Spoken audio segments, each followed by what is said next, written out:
लड़ाई के खिलाफ हम पूर्णतया सफल हो सकते हैं। मित्रों, किसी भी समस्या का समाधान अगर हम चाहते हैं तो मेरा मानना है कि सबसे पहले समस्या का स्वभाव जानना पड़ता है।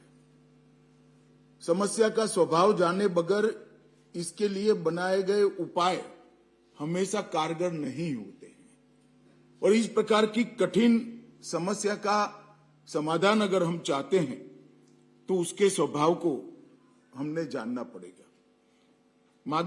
मादक पदार्थों की समस्या केवल कानून व्यवस्था और सार्वजनिक स्वास्थ्य का मुद्दा नहीं है। यह देश की आंतरिक सुरक्षा, सामाजिक स्थिरता, आर्थिक हितों की रक्षा और हमारी युवा पीढ़ी के माध्यम से देश के भविष्य के साथ जुड़ी हुई समस्या है। इसलिए हमारे पास इस पर विजय प्राप्त करने के अलावा और कोई रास्ता बचा ही नहीं है। एक ही रास्ता है कि समस्या पर संपूर्ण विजय प्राप्त करना। ये भारत के सभी राज्यों का एक सामूहिक लक्ष्य होना चाहिए। ड्रग तस्करी, संगठित अपराध, नार्को टेरर फाइनेंस और सीमा पार के आतंकी नेटवर्क के वित्त पोषण एक इस प्रकार से इवॉल्विंग नार्को टेररिज्म इकोसिस्टम भी बन चुकी है।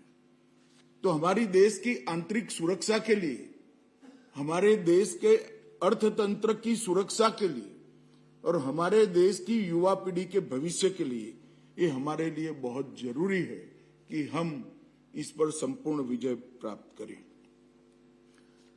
दुर्भाग्य की बात है मगर है, अटल जी कहा करते थे कि भूगोल नहीं बदल सकते हैं।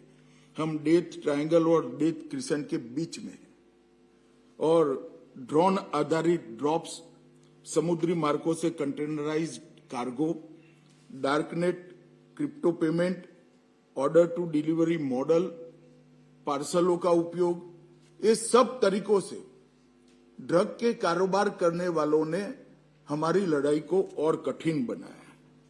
नार्को ऑफेंडर्स आज टेक्नोलॉजी से सक्षम बने हुए हैं, वो नेटवर्क आधारित बन चुके हैं और मल्टी डोमेन अपराध के रूप में भी आज हमारे सामने खड़े हैं।